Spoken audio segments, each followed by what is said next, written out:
Hi and welcome to this video. My name is Brian Nelson from Encaustic Art Plus, based in Elsica, South Yorkshire. Today I'm just going to make some patterns for you to see how I work with the iron, card and wax. First of all, I'm going to put some orange wax at the bottom part of my iron. Some blue wax at the top. So the iron's full. I'm not worried that that's running into each other, it'll be fine. Just going to rest the iron on, slide the iron through, covering the card.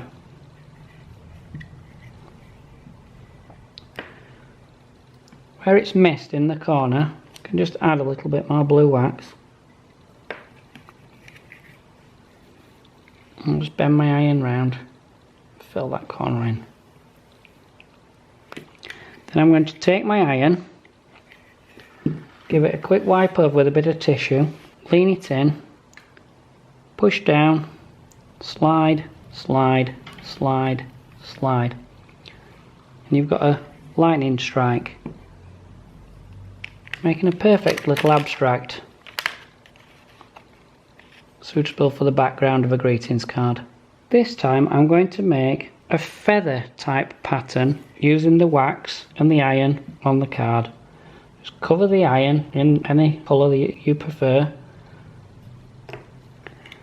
Make sure you filled it all. Let the iron rest for a second and bed, and then just slide, covering the card. A little bit where we've missed in the corner.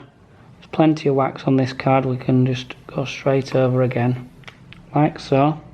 I'm just going to add a tiny bit more wax to the front triangle of the iron.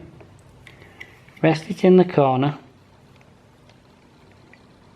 And shake the iron slightly left and right, pulling backwards towards yourself.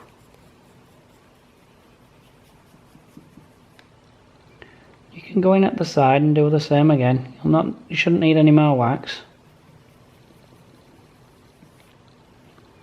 Down here. There we go. Once it's dry, just peel it free. You can buff it up with a soft cloth or a tissue. Take your tissue, let's give it a little rub. Looks a bit like a feather or a leaf. Nice and quick little pattern. Again, suitable for a background on a greetings card. Happy painting everyone, and we'll look forward to seeing you all in our next video. Please hit like and subscribe.